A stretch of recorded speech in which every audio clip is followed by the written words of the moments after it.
Já a seguir, o Semanário Económico.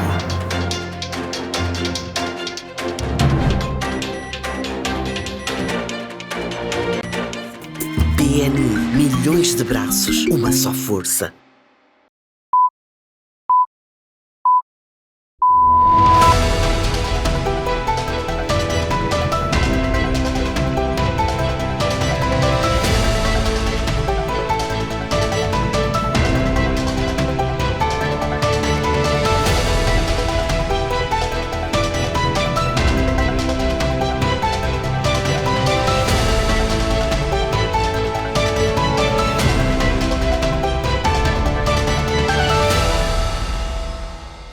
Boa noite, bem-vindos, já está com a hora Semanário Económico, uma edição que vai destacar o tema repensar o desenvolvimento económico e o papel do Estado, dilemas, desafios e tendências.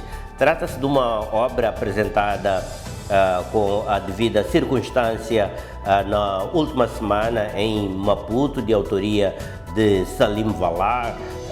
Críticos consideram esta obra um dos tratados mais atuais sobre os desafios econômicos persistentes e estruturais que o país enfrenta e como o país pode efetivamente empreender um processo consistente de transformação econômica. Para fazermos uma reflexão mais isenta e mais objetiva e mais crítica até sobre este trabalho, temos connosco o economista, empresário, o gestor empresarial, ele que também é um autor de resto, Asif Osman. É com ele que então vamos analisar, fazer uma leitura transversal desta obra e fazermos algumas inferências sobre os diferentes campos de análise abordados nesta obra académica e intelectual de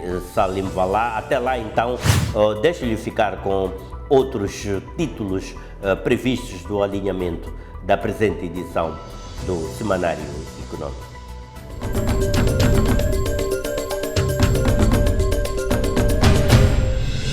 Já a seguir, o Semanário Económico.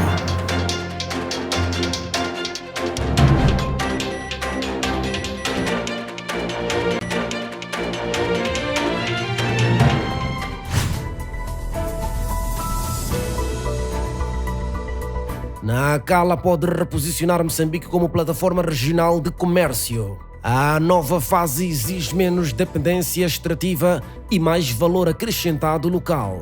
Estamos todos esperançosos. É que Nacala desponte no panorama nacional, porque o potencial de Nacala é muito grande e de alguma forma está meio esquecido. Precisa de facto melhorar as vias de acesso, as vias de comunicação, porque um país sem estrada está provado que nada acontece e é o que está a acontecer em Nacala. No momento, com o investimento destas empresas japonesas, nós teremos quebrado um outro estrangulamento, né? Poderemos resolver vários problemas ligados à situação de investimento para o arranque dessas atividades. O corredor de Nacala vem mostrar que de facto não é só de petróleo e gás, também se faz da agricultura, se faz da pesca, se faz das infraestruturas, se faz também de vários clusters industriais. Sem infraestrutura e contratos operacionais, o mercado de gás veicular não descola. Temos que ter um contrato de fornecimento de gás que contemple os custos de transporte e colocação nos nossos postos. É aqui onde surge o problema. Até aqui não conseguimos assinar um contrato de fornecimento de gás com a NH, que é a entidade que faz a gestão do gás, do royalty gás. O gás é nosso, é a nossa matéria-prima, é para resolver o problema do moçambicano, primeiro, antes de ser para exportação. Peças sobressalentes desses autocarros, que este é um grande calcanhar de Aquiles. Quando se fala de redução de custos, olha-se muito para a questão de reduzir o custo só com combustíveis. Mas temos um leque de itens naquilo que é a cadeia de custos operacionais. Este é o Semanário Económico.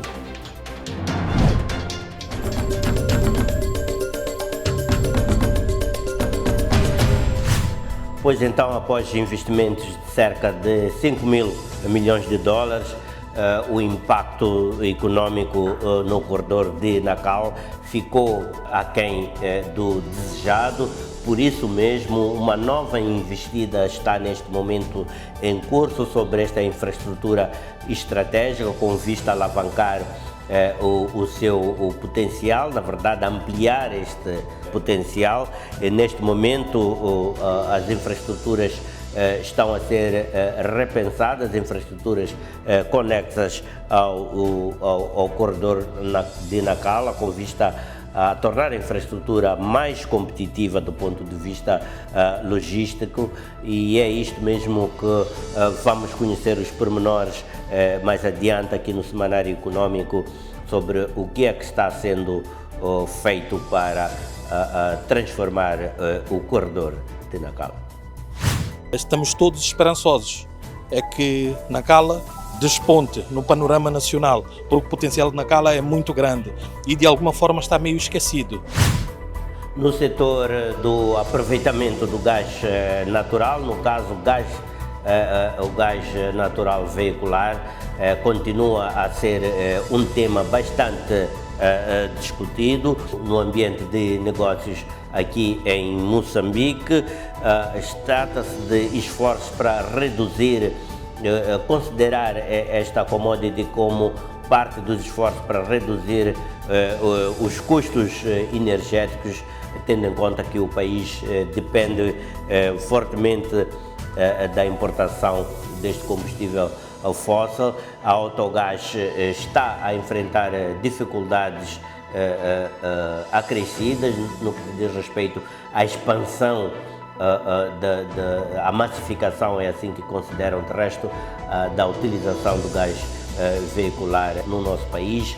Estão a ser reclamados incentivos, melhor ou adequado tratamento fiscal que possa permitir mais investimentos na infraestrutura de distribuição do gás veicular no nosso país, assegurando dessa forma um maior aproveitamento local do gás natural, de resto do qual Moçambique é um importante produtor. O principal desafio ainda não está na questão do preço do gás, pese embora ele tenha influência na rentabilidade do projeto, e se nós tivéssemos acesso às tarifas mais competitivas e se pudéssemos oferecer aos transportes públicos uma tarifa isenta do IVA, por exemplo, conseguiríamos dar uma maior motivação e convidar mais utentes para aderirem mais rapidamente. Estes então alguns dos assuntos para conhecer mais detalhes já a seguir no nosso bloco de atualidades. A sua atenção para esse momento. Até já. Este é o Semanário Econômico. Seminário da Autogás destaca o potencial do gás natural para reduzir dependência de combustíveis importados num contexto global pressionado por tensões no Médio Oriente.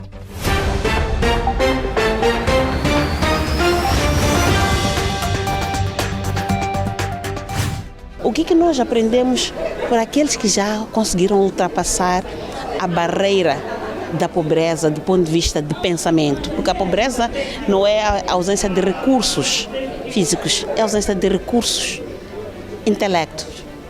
Como é que nós conseguimos pensar? Porque ao pensarmos de forma rica, nós automaticamente transitamos para aquilo que é a riqueza que nós queremos ter, a riqueza de pensamento, riqueza do discurso, riqueza do amor, riqueza da visão sobre o nosso futuro. Quando se fala de pobreza, não se fala de falta de comida, falta de bebida, falta de dinheiro, mas é falta do pensamento que nos leva a alcançar aquilo que nós almejamos.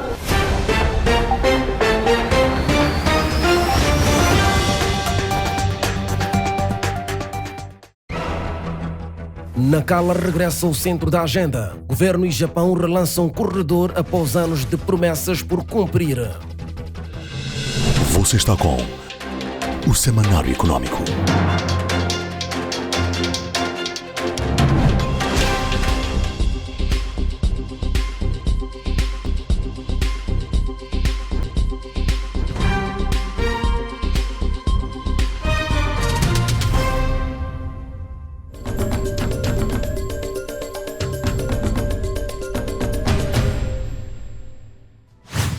O corredor de Nacala está sendo insuflado, fazendo recuperar ou recentrar na agenda econômica do país, com o governo moçambicano e o governo japonês a relançarem a iniciativa com uma nova abordagem orientada para a integração logística, diversificação produtiva e mobilização de investimento privado.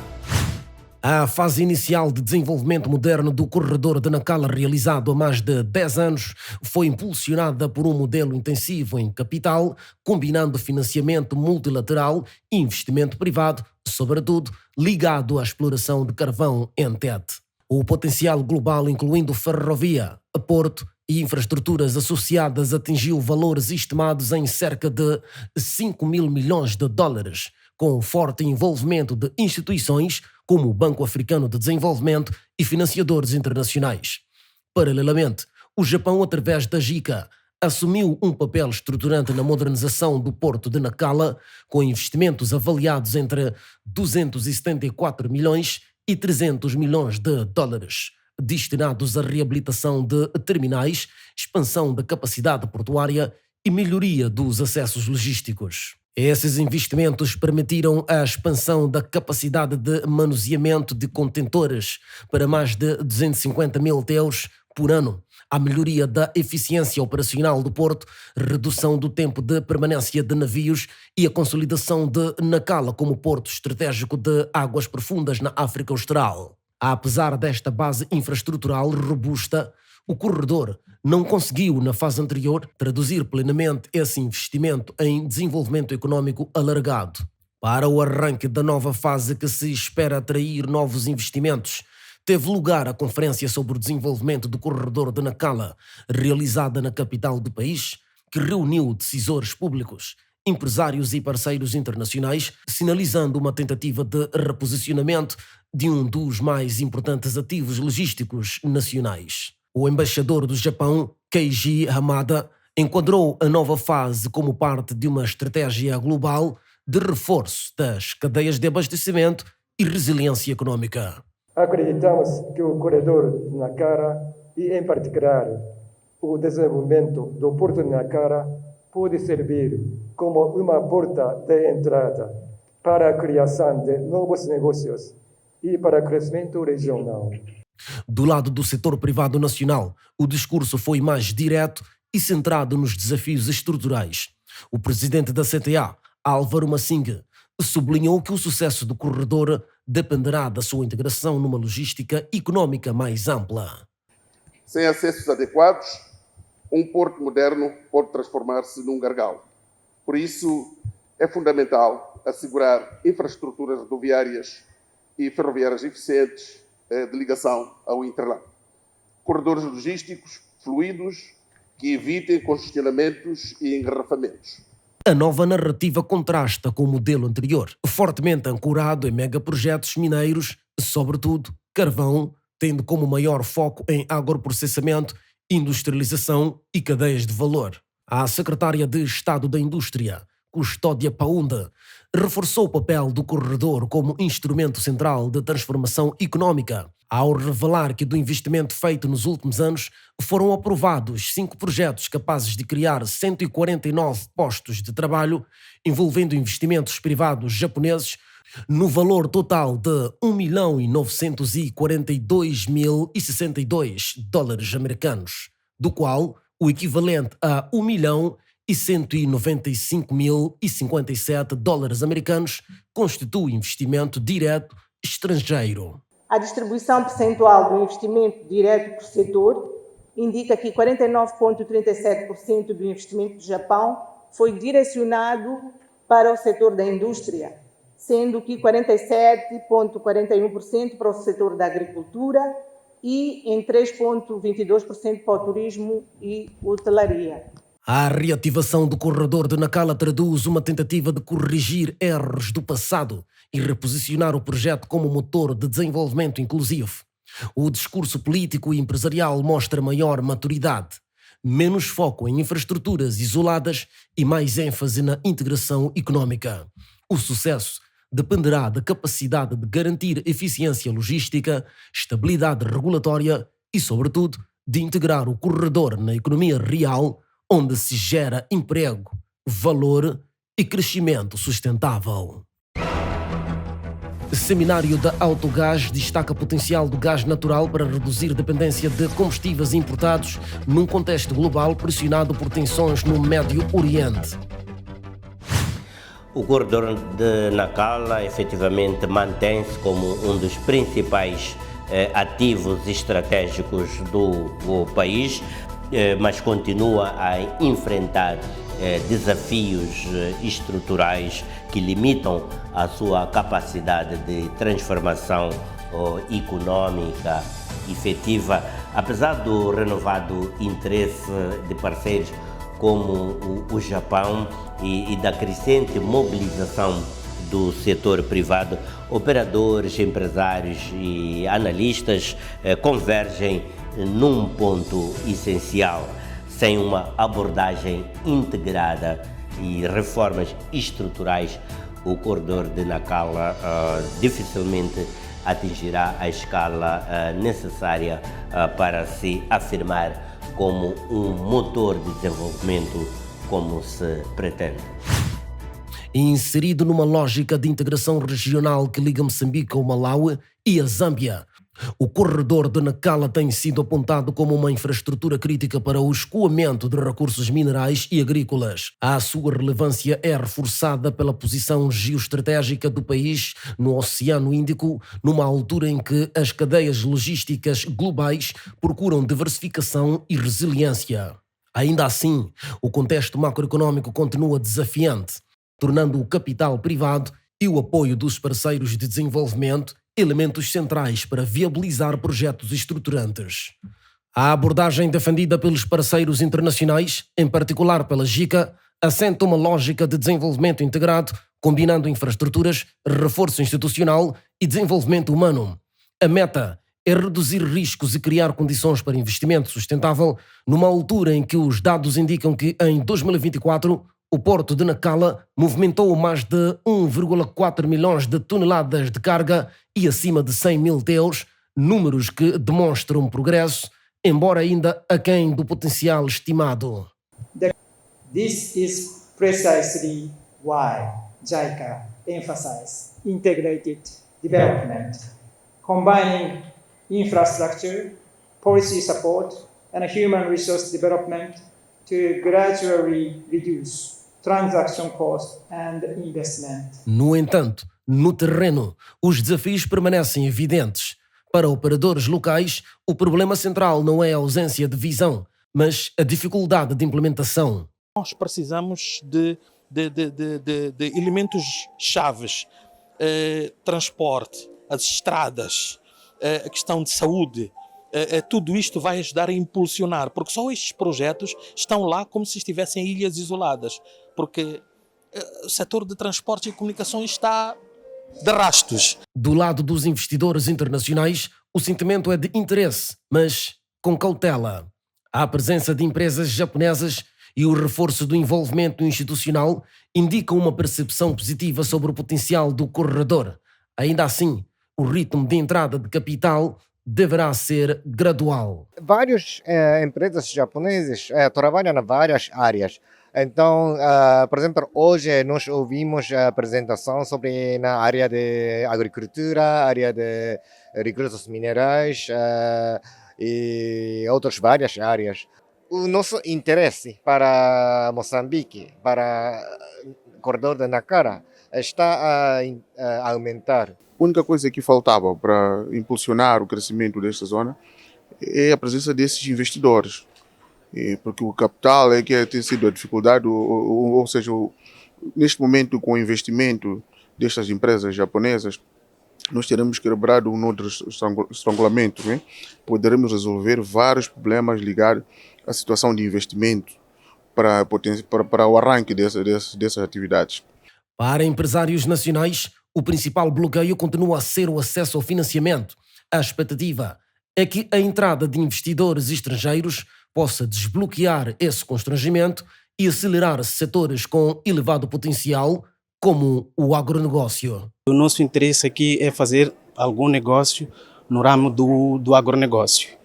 E esperamos colher da experiência do Japão, porque já está na agricultura há muito tempo, pode partilhar conosco tecnologias, inovação, que podemos usar para alavancar aquilo que é o nível de produção cá de Moçambique. Do ponto de vista analítico, o potencial do corredor de Nacala vai muito além da logística, podendo funcionar como catalisador de transformação económica mais ampla.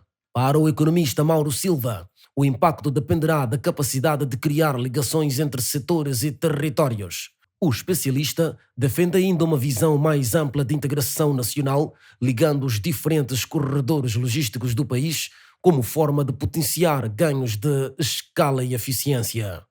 O corredor de Nacala vem mostrar que de facto não é só de petróleo e gás, também se faz da agricultura, se faz da pesca, se faz das infraestruturas, se faz também de vários clusters industriais que possam surgir e com certeza pelas empresas japonesas que aqui estão, obviamente que Moçambique pode aproveitar essas oportunidades e até se calhar de forma conjunta, como vimos durante a conferência, que o Japão pode, como sempre vem fazendo, ajudar Moçambique a desenhar estratégias, a desenhar um master plan, de modo que seja execuível e que seja aplicado para que nos próximos 10 ou 15 ou 20 anos Moçambique de facto seja aquele país que vai contribuir com um corredor logístico eficiente e eficaz e o corredor de Nacala possa contribuir de um grande modo. Apesar do consenso em torno do potencial, a questão central permanece na execução. Há necessidade de coordenação entre governo, parceiros de desenvolvimento e setor privado surge como condição indispensável. A experiência passada, marcada por projetos de implementação lenta, continua a influenciar a percepção dos investidores. Ainda assim, há sinais de maior alinhamento estratégico e de uma abordagem mais pragmática. Entre o interesse crescente e os desafios persistentes, a verdade, porém, é que o futuro do corredor de Nacala dependerá da capacidade de transformar intenção em execução e potencial em investimento efetivo. O gás natural veicular volta ao centro do debate energético em Moçambique, no momento em que a pressão internacional sobre os preços dos combustíveis expõe a vulnerabilidade do país e reforça a necessidade de um melhor e maior aproveitamento dos seus próprios recursos naturais. No momento em que os choques energéticos globais, agravados pelas tensões no Médio Oriente, continuam a pressionar os preços dos combustíveis fósseis, Moçambique volta a olhar para dentro e redescobre no gás natural uma alternativa estratégica. No seminário promovido pela Autogás nesta quinta-feira em Maputo, sob o lema Investindo na massificação do uso do gás natural, governo, investidores e operadores convergiram na mesma ideia, apontando que o país tem recursos, mas falta transformar potencial em mercado. O ministro dos Recursos Minerais e Energia, Cristóvão Pala, que orientou a abertura do evento, reconheceu que o gás natural disponível, sobretudo na região sul, não é ilimitado, mas defendeu uma utilização mais eficiente e estratégia do recurso já existente. O gás veicular é bastante importante, pode suprir as necessidades do consumo, reduzir o consumo de combustível importado, como puderam ver nas apresentações, e inclusivamente em termos de custos. É uma alternativa que nós temos que olhar com muita seriedade, porque de facto nós precisamos de usar o que temos no país. O custo de conversão tem a ver, muitas vezes, com a importação dos sobressalentes necessários, dos acessórios para a conversão. E isso é preciso encontrar alternativas de importação com custos mais baixos. Leva o seu tempo e tem que se procurar vias e outros potenciais parceiros que possam também entrar no mercado e facilitem esta transição para a utilização, portanto, do gás veicular. Ainda assim, o o governante admitiu que o principal constrangimento continua a ser a infraestrutura. A expansão do gás veicular exige investimentos avultados, tanto na criação de postos de abastecimento como na conversão de viaturas, um processo que ainda enfrenta custos elevados, sobretudo devido à importação de equipamentos. Segundo Pala, há sinais positivos, como a introdução prevista de mais de 100 de autocarros movidos a gás, o que poderá estimular a procura e dar escala ao mercado. No entanto, alertou que a criação de um mercado funcional leva tempo e depende da coordenação entre o setor público e privado. Do lado empresarial, o presidente do Conselho de Administração da Autogás, Otávio Mutemba, foi mais direto ao identificar a falta de operacionalização do gás já alocado como o nó crítico para a massificação e sustentabilidade do projeto do gás veicular. Mutemba referiu que, apesar de o Estado ter reservado volumes de gás para o segmento de autogás há cerca de uma década, a empresa ainda não conseguiu garantir um contrato de fornecimento direto com a entidade gestora, o que obriga a compra indireta a operadores com acesso a gasodutos, encarecendo o produto. Temos que ter um contrato de fornecimento de gás que contemple os custos de transporte e colocação nos nossos postos. É aqui onde surge o problema. Até aqui não conseguimos assinar um contrato de fornecimento de gás com a ENH, que é a entidade que faz a gestão do gás, do royalty gás. Mutemba sublinhou que esta situação tem atrasado a expansão da rede de abastecimento e, consequentemente, a adesão dos consumidores. Ainda assim, mostrou-se confiante de que a vontade política demonstrada pelo governo poderá desbloquear os constrangimentos existentes. A perspectiva internacional foi trazida por Adli Kafafi, representante de um dos acionistas estrangeiros da Autogás, que apontou Moçambique como um caso clássico de subutilização de recursos.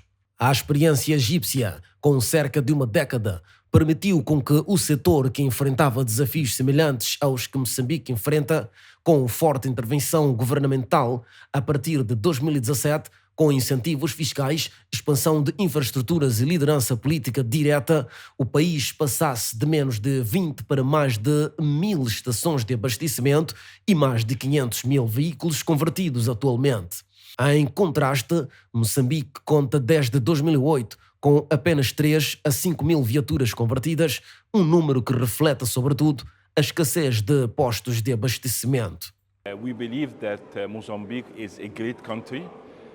Our investors and shareholders, they believed in if you want to be in Africa in a country, this country must be Mozambique first. And the good thing that in Mozambique you have the highest reserves in Africa for the natural gas, but currently the lowest utilization of the natural gas in Africa as well. So what we believe in, that we need to increase this utilization for the natural gas, especially with what's happening around the world and the increase of prices of the oil and fossil fuels. So it is the time to utilize the natural gas. So there is a big market, a huge market.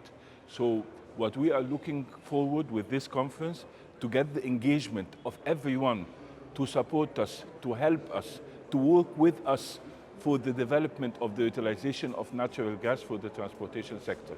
O relançamento do debate sobre o gás veicular ocorre num contexto internacional marcado por volatilidade nos mercados energéticos, em grande parte influenciada por conflitos no Médio Oriente, que continuam a afetar cadeias de abastecimento e a elevar os preços dos combustíveis fósseis.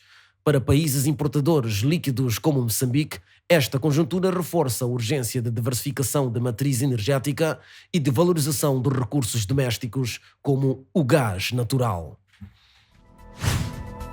A aposta na massificação do uso do gás natural veicular começa a ganhar uma certa centralidade na agenda econômica do país, efetivamente a ganhar uma cada vez maior atração, impulsionada por novas soluções de financiamento e interesses de operadores e ganhos econômicos que também já começam-se a se tornar evidentes e inquestionáveis. Contudo, persistem desafios estruturais que vão desde a formação de preços à organização do próprio setor de transporte, um dos potenciais setores mais utilizadores ou maior utilizador do gás natural veicular.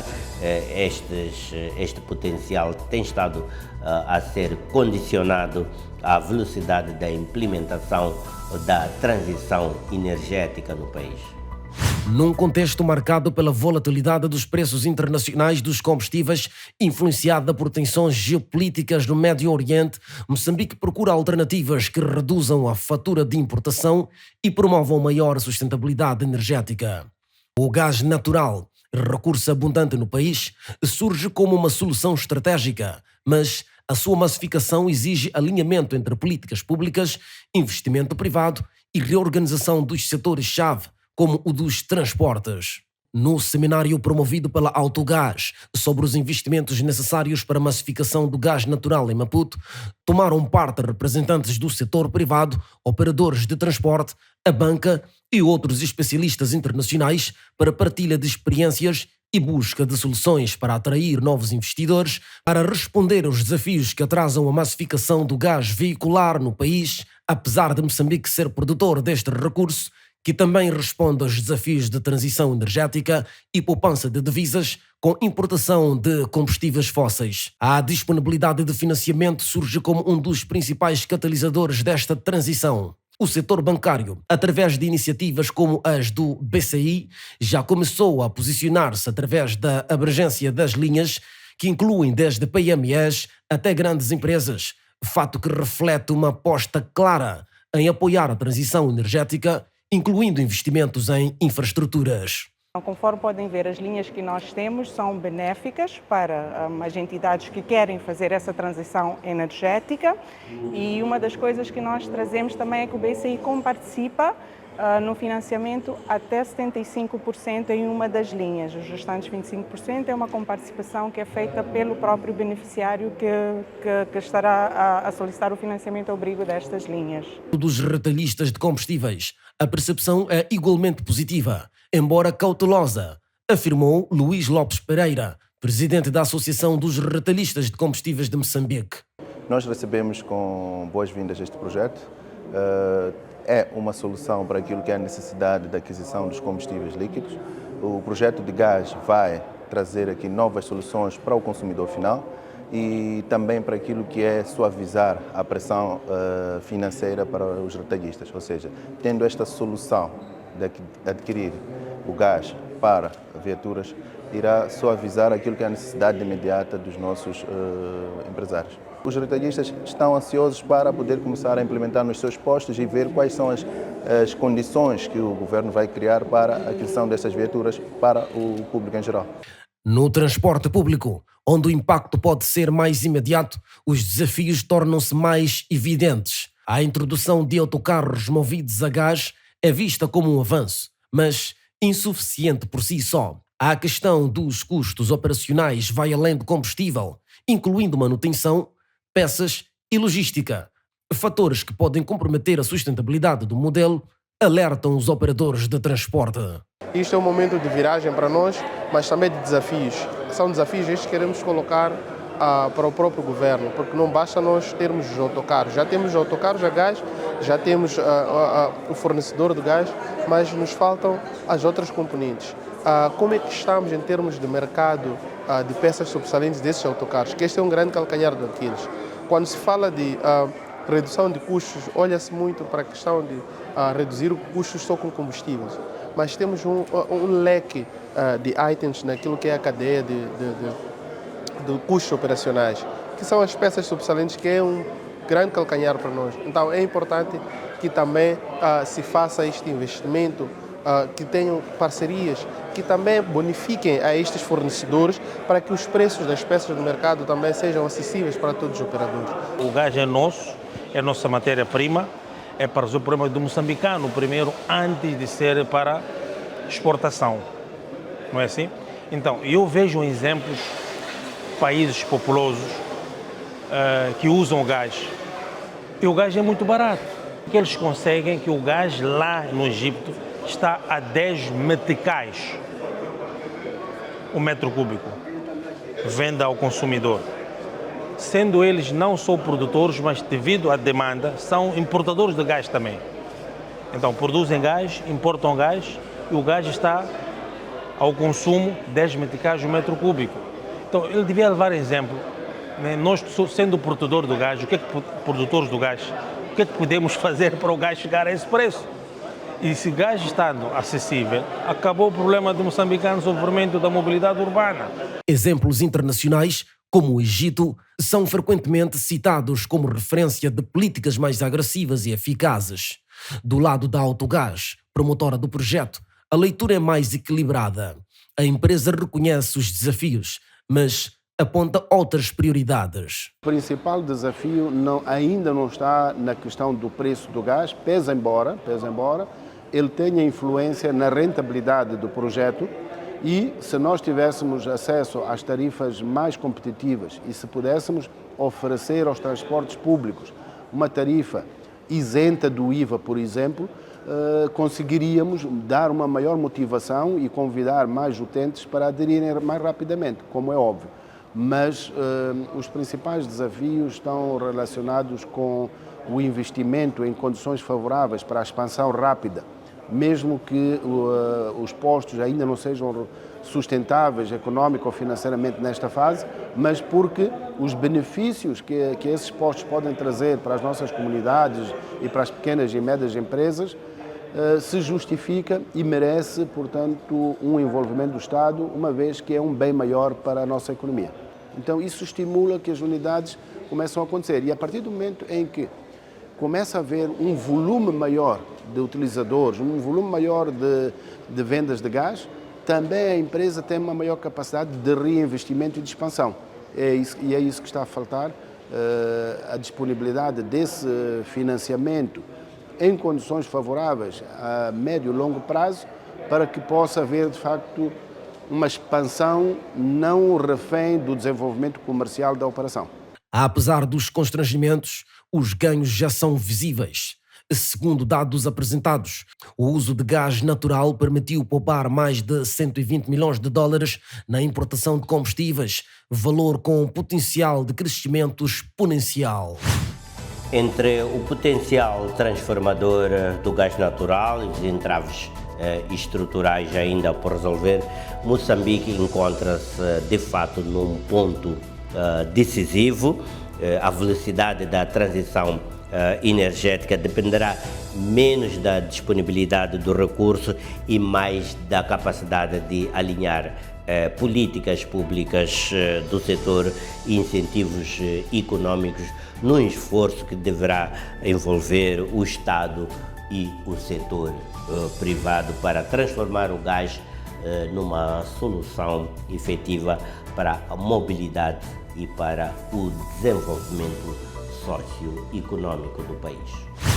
Estas foram as nossas propostas informativas para o nosso bloco de atualidades aqui no Semanário Econômico, que nesta altura vai para uma curta pausa. Quando regressarmos, estaremos no tema de fundo da presente edição, e nesse exercício contaremos com os préstimos do economista e empresário Asif Osman Yacoub. Com ele que vamos esmiuçar ou tentar fazer inferências sobre a obra de Salim Vallah, repensar o desenvolvimento econômico e o papel do Estado, dilemas, desafios e tendências. Já em estudo, Asif Osman vai então conosco olhar as diferentes perspectivas, propostas e inferências desta obra científica e intelectual do autor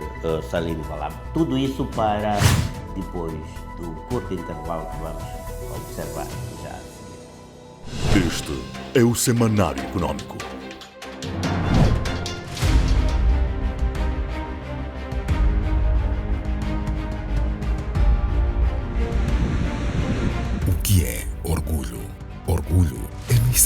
mesmo ano em que uma grande nação se ergue, fruto de um processo que abriu caminhos para a soberania e o desenvolvimento do país e da região.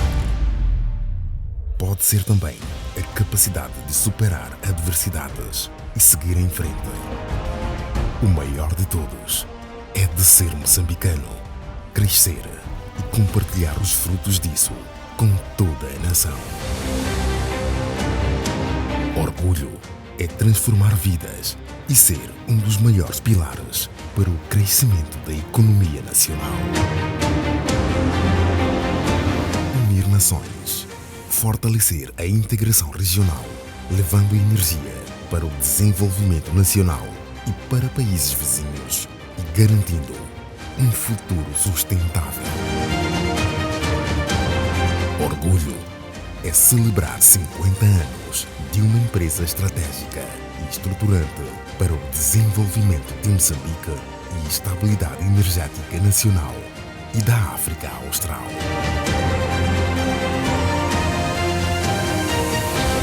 Kahora Bassa, 50 anos. O orgulho de Moçambique.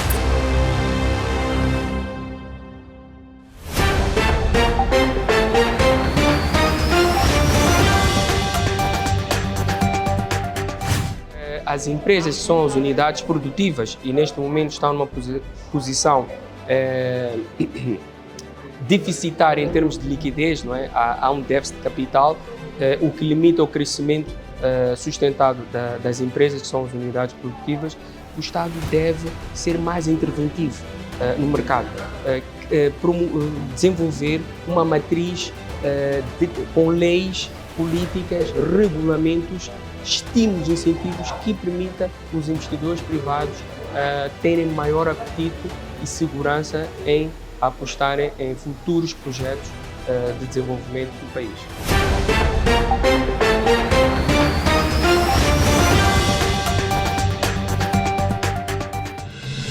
Você está com o Semanário Econômico.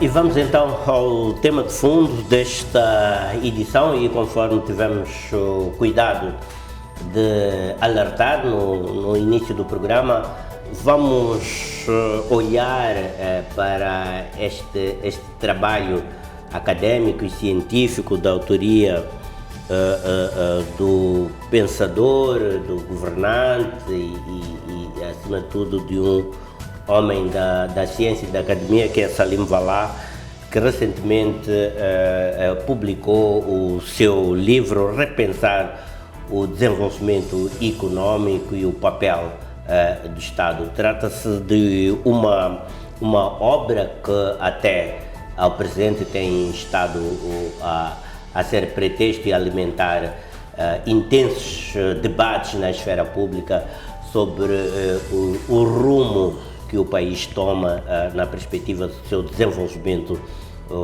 econômico sustentável e de médio e longo prazo.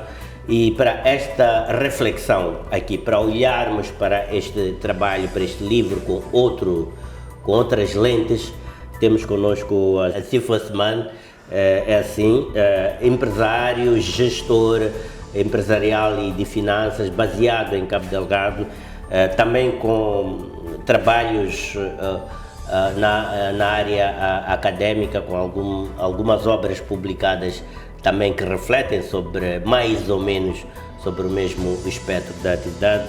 Asif, boa noite e bem-vindo aqui ao Semanário Econômico. Fez boa viagem de Pemba, tranquilo? Sim, senhora. Boa noite, João Carlos. Obrigado pelo convite. É um prazer estar aqui consigo, com os telespectadores da STV, e principalmente é um prazer estar aqui a comentar um tema que me agrada bastante. Sei que acompanhou o lançamento desta obra. Começamos mesmo por aí. Desenvolvimento econômico e o papel do Estado, dilemas, desafios e tendências do Salim Vallah. Gostaria de começar a lhe pedir uma apreciação global sobre esta obra, do seu ponto de vista. Até que ponto considera que esta obra é realmente ou é efetivamente relevante e traz um contributo relevante para o debate econômico em Moçambique e que tipo de reflexão esta obra nos concita a fazer neste momento particular da nossa história e da nossa economia. Portanto, há um aspecto de contexto em que esta obra surge que vale a pena tomar em consideração. Acho eu, gostava de saber a sua opinião. Bom, eu não só tive a oportunidade de acompanhar o lançamento da obra, como já tive a oportunidade de ler e reler a obra. Eu sou um pouco suspeito para comentar o trabalho do Dr. Salim Valá, por causa da amizade que nos une, mas acho que posso, com toda a objetividade, dizer que se trata de uma obra extremamente relevante para quem tem interesse em estudar a economia moçambicana. Portanto, é uma obra que apresenta uma descrição bastante assertiva do percurso económico que o país teve nos últimos anos e que faz um diagnóstico muito sério, muito certeiro sobre as falhas estruturais que a nossa economia tem. Não tenho memória neste momento de qualquer outra obra de caráter na literatura económica sobre Moçambique, de qualquer outra obra que faça um diagnóstico tão certeiro e que aponta todas as falhas estruturais que a nossa economia tem. Mas o mérito da obra não está apenas nesse diagnóstico da situação que faz. Portanto, não se limita a apontar as falhas estruturais, também aponta caminhos para o futuro. Portanto, nesse sentido, eu acho que é uma obra de grande relevância para governantes, para académicos, para estudantes e, de uma forma geral, para qualquer pessoa que tenha interesse nesta temática do desenvolvimento económico de Moçambique. Portanto, uma das ideias que nos é trazida no livro é precisamente a de que precisamos de crescer melhor, precisamos de acrescentar um fator qualitativo ao nosso crescimento e não apenas quantitativo.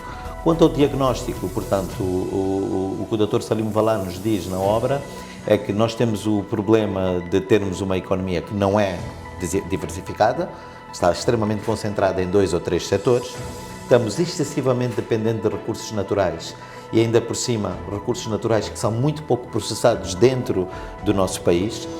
Temos alguma falta de qualidade no nosso capital humano. O nosso ambiente de negócios neste momento é extremamente desafiante, não é muito atrativo para quem queira investir. O acesso ao crédito no setor produtivo também é muito limitado. Por exemplo, o setor agrícola, que tem muito potencial, como sabe, e tem até potencial de abranger uma grande franja da população, só recebe um pouco mais do que 1% do total do crédito que é concedido na economia.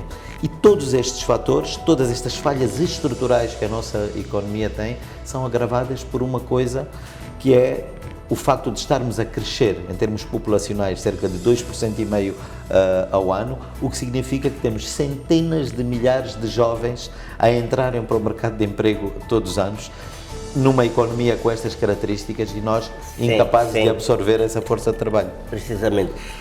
E nesse contexto, o livro traz e coloca em perspectiva esta dicotomia Estado no processo de desenvolvimento, se mais Estado é bom para o país ou menos Estado na economia ou mais economia no Estado.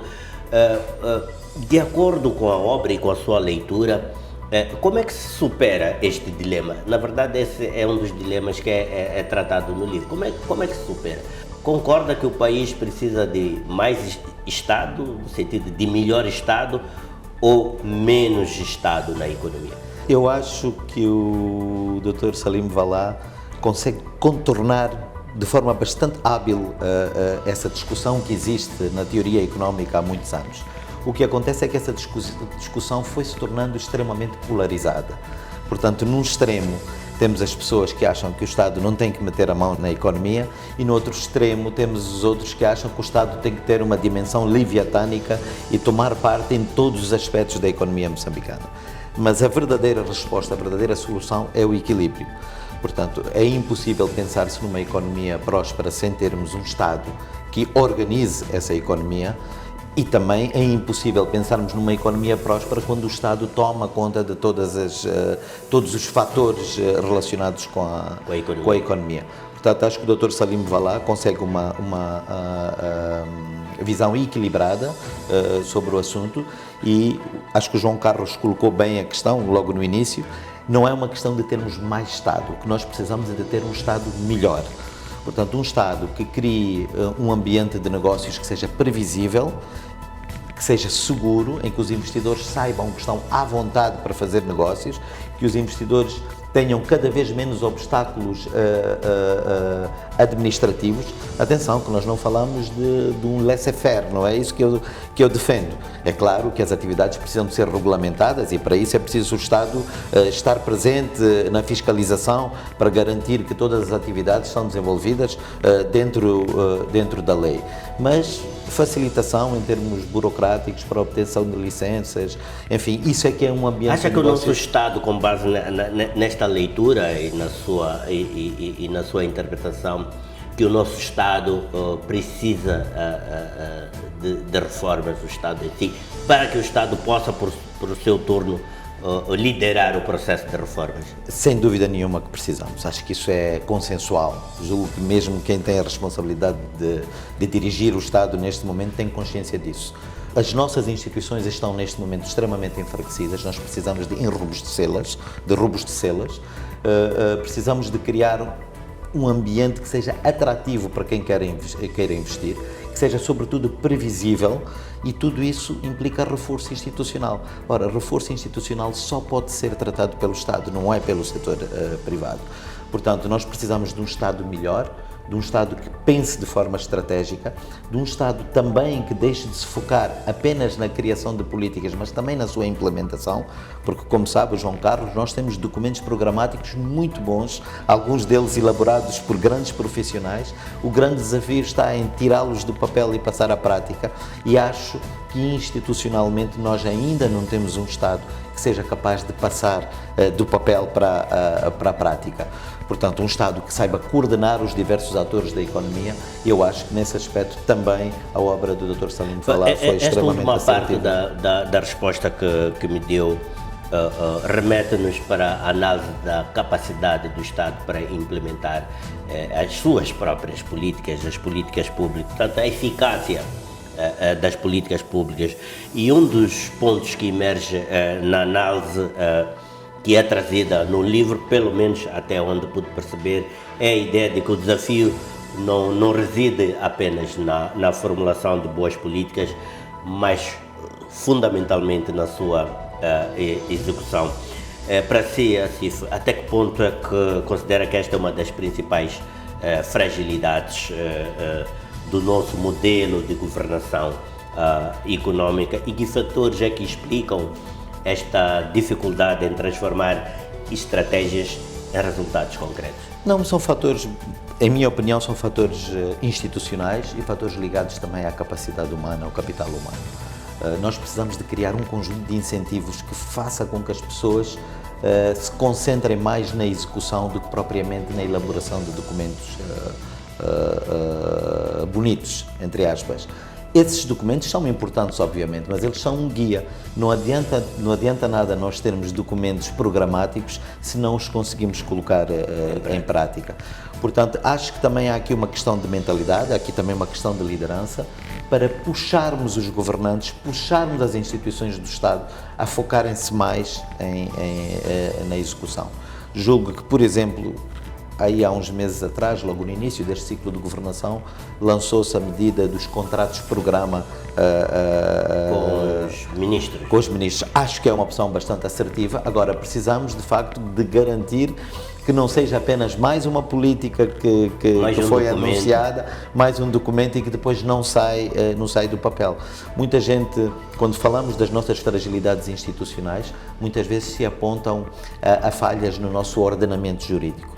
Eu creio que as falhas no nosso ordenamento jurídico neste momento até são muito poucas. Nós temos legislação bastante boa. Se as conseguíssemos Exatamente. implementar. Portanto, acho que agora temos que focar-nos um pouco nisso, conseguirmos implementar as políticas boas que já existem, pôr um foco na execução. Acho que este desafio é feito na obra do Dr. Salim Valá e eu acho que é um desafio que toda a sociedade devia aceitar. E como é que o país pode empreender um processo de implantação estratégicas de infraestruturas com vista a minimizar ou a inverter essa debilidade que apresenta e que tem sido um dos maiores constrangimentos econômicos que o país tem? Bom, em primeiro lugar, tem que ser mesmo uma questão de foco.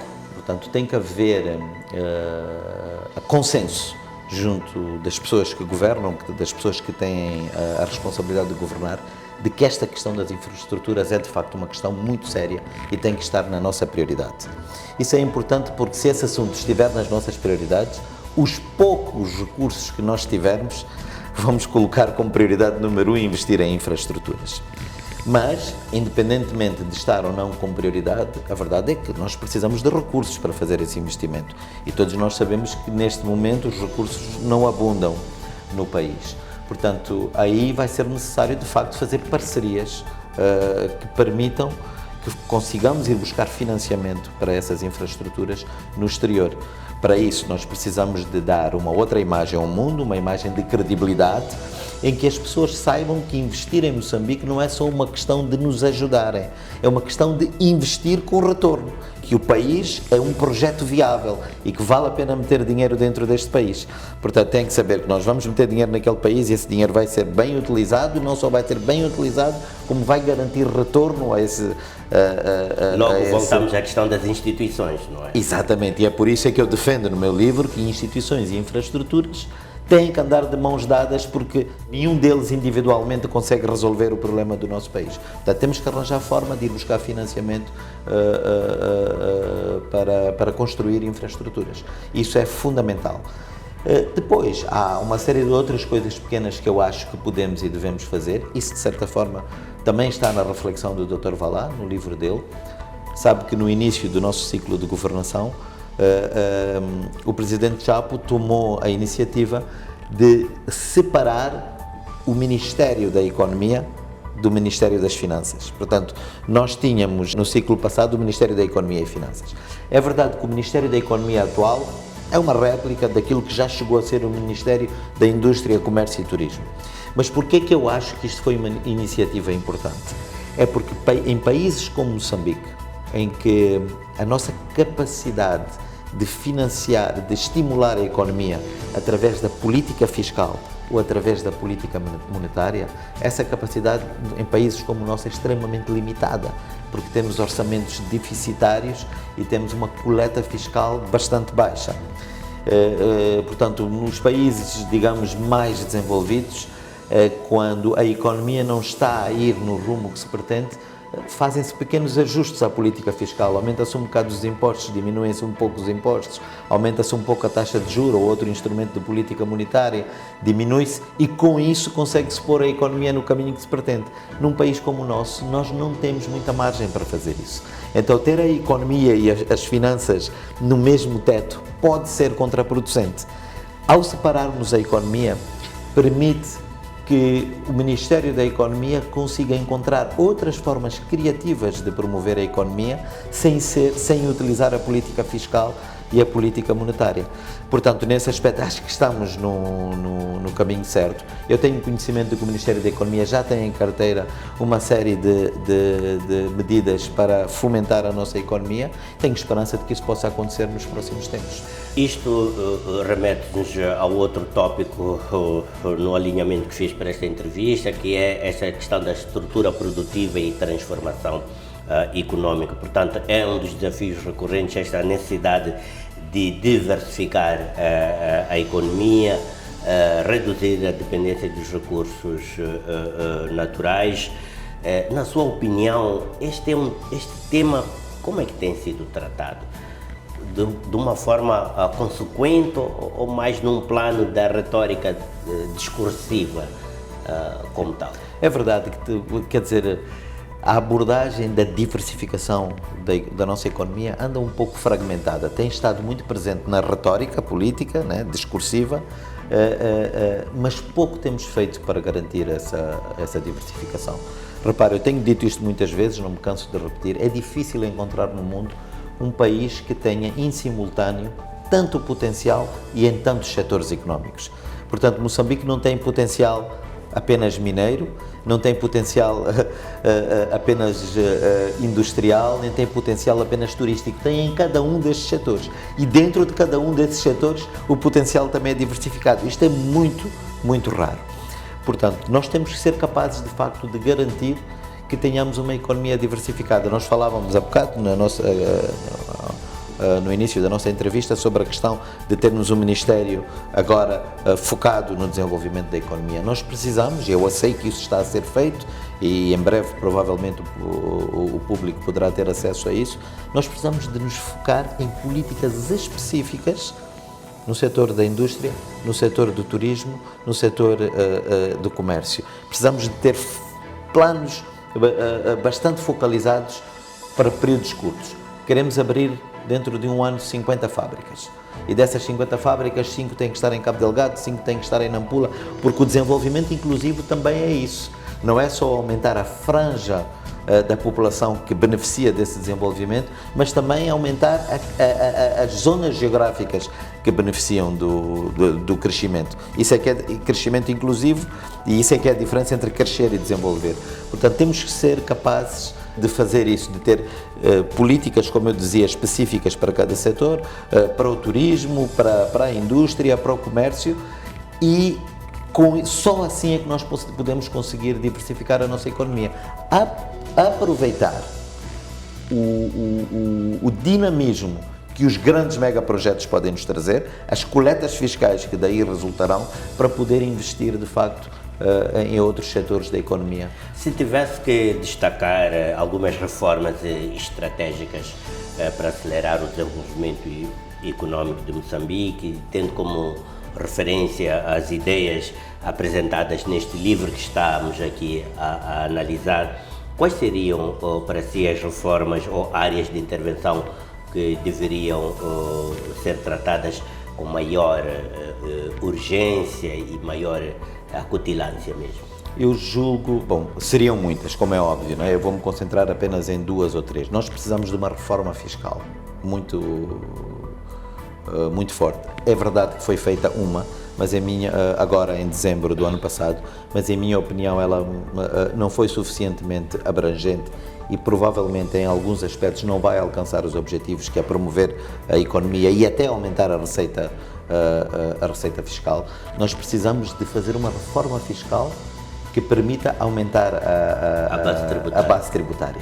Portanto, que seja um incentivo para que cada vez mais pessoas, cada vez mais empresários se queiram formalizar. Okay? E muitas vezes aumentar a base tributária e aumentar a coleta fiscal, em alguns casos pode passar por diminuir a carga tributária. É que às vezes nós pensamos que precisamos de aumentar as taxas do imposto para aumentar a coleta fiscal e nem sempre é assim. Às vezes, baixando a taxa do imposto, estimulamos de tal forma a economia, estimulamos de tal forma a formalização da economia, que a coleta fiscal pode acabar por aumentar. E depois, um pouco aquilo que eu dizia há bocado, sairmos do papel para a prática, com foco na execução, termos uma política de industrialização com metas específicas. Aquilo que eu dizia, temos que ter 100 fábricas abertas este ano e depois para o ano mais 100 e no terceiro ano mais 50. Termos uma noção clara de quais são as fábricas que nós queremos que se abram, termos terrenos já reservados, termos licenças rápidas já reservadas. Eu também, neste momento, criaria um conselho consultivo com 15 ou 20 pessoas do país inteiro, empresários de renome, que saibam como a economia funciona, para servir, de facto, com quem nos devíamos reunir uma vez por mês, pelo menos, para tentar perceber quais são os gargalos, quais são os problemas administrativos que existem para quem faz negócio e atacá-los de imediato. No turismo nós já temos o e-Visa estabelecido, mas as informações que eu tenho é que na prática funciona muito mal. Portanto, a tal história de sairmos do papel para a prática, portanto, foco na execução, eu julgo que sim, que nós podemos muito rapidamente, nós não vamos sair da pobreza para a riqueza em 1 ano, nem 1 ano e meio, mas o que podemos fazer é criar um elan positivo nas pessoas, restaurar a esperança de que o país está na direção certa, e eu acho que isso é possível fazer e de certa forma já está a ser feito. Estamos mais próximos de um cenário de transformação estrutural ou de continuidade das fragilidades atuais da nossa economia? Olha, neste momento eu só lhe posso responder a essa pergunta com base nos sinais. Não seria expectável que uma transformação da nossa economia já tivesse ocorrido neste novo ciclo de governação ao fim de um pouco mais de 1 ano. E principalmente com todos os constrangimentos que nós vivemos de caráter político e de caráter social neste ano. Vejo alguns sinais positivos e mantenho a esperança de que seja possível. A transformação da nossa economia, como lhe disse, não vai ocorrer nem em 1 ano, nem em 1 ano e meio. Eu, como não sou político, não preciso de criar expectativas falsas, mas é possível dar às pessoas a esperança de que a economia está a ir no sentido certo, com medidas assertivas, com diálogo permanente com o setor privado. Né? Mais confiança. Exatamente. Eu acho que a economia é muito percepção. Okay? Nós temos que sair deste ciclo de percepções negativas que existem em torno da nossa economia. Às vezes, portanto, nós temos uma série de notícias positivas e de repente aparece uma negativa que estraga tudo. Portanto, nós temos que entrar num ciclo de mensagens positivas para restaurar a confiança na nossa economia, e eu acho que esse trabalho está a ser feito e muito em breve espero que tenhamos frutos. Muito bem, para terminar, a nossa conversa realiza sobre o pano de fundo deste livro, Repensar o Desenvolvimento Econômico e o Papel do Estado, que nos trouxe Salim Valá. Mesmo a concluir, recomendaria a leitura desta obra ao público em geral? Que tipo de leitores acha que mais poderão beneficiar desta reflexão, e que mensagem principal considera que este livro deixa para o país? Eu não só recomendaria, como o tornaria obrigatório para algumas pessoas. Portanto, eu acho que o livro tem, de facto, um conteúdo muito raro na literatura sobre a economia de Moçambique. Não conheço muitas outras obras com conteúdo de tanta qualidade. E eu acho, como disse aliás no início, que o livro devia ser lido por todos os governantes, por académicos, por estudantes, pela sociedade civil, por parceiros internacionais que têm interesse no desenvolvimento de Moçambique. Portanto, é uma leitura que eu recomendo. Eu próprio saí bastante mais enriquecido depois de ler e reler o livro, portanto, recomendo, e em alguns casos até tornaria obrigatória a leitura do livro. Muito obrigado, Asif Osman, por estar aqui e partilhar também a forma como leu e interpretou esta obra e apontar nos vários sentidos do ponto de vista do alcance que este exercício intelectual e académico de Salim Valá nos proporcionou. Desejo os maiores sucessos nos seus empreendimentos privados e até uma próxima oportunidade. Muito obrigado, eu é que agradeço o convite. Estivemos assim então a fazer esta reflexão sobre uma reflexão que no fundo é isso que é esta obra, Repensar o Desenvolvimento Econômico e o Papel do Estado, Dilemas, Desafios e Tendências. Estou a citar o título da obra do autor Salim Valá, que foi recentemente tornado público, que está disponível. Uma obra que remete efetivamente para um debate muito mais estruturado e profundo sobre os desafios econômicos atuais de Moçambique e cenários a abrir na perspectiva de encontrar um rumo sustentável para a economia a médio e longo prazo.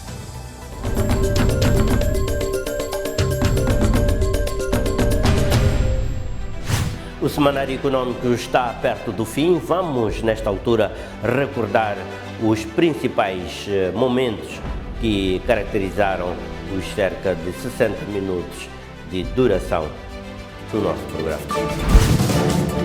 Nacala regressa ao centro da agenda. Governo e Japão relançam o corredor após anos de promessas por cumprir.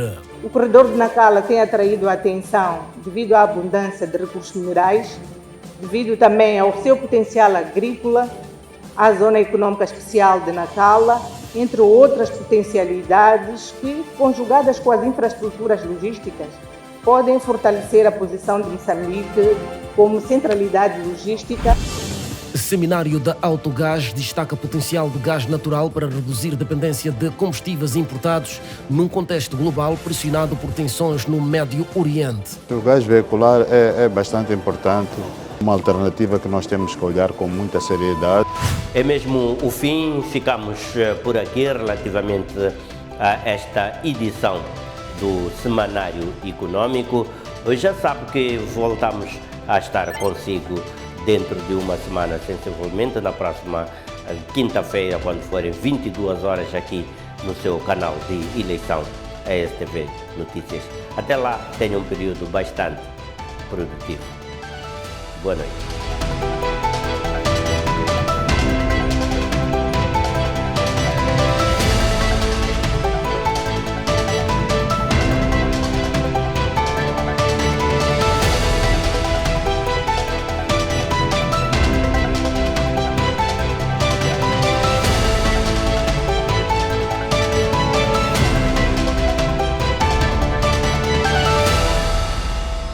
Passa 50 anos. O orgulho de Moçambique.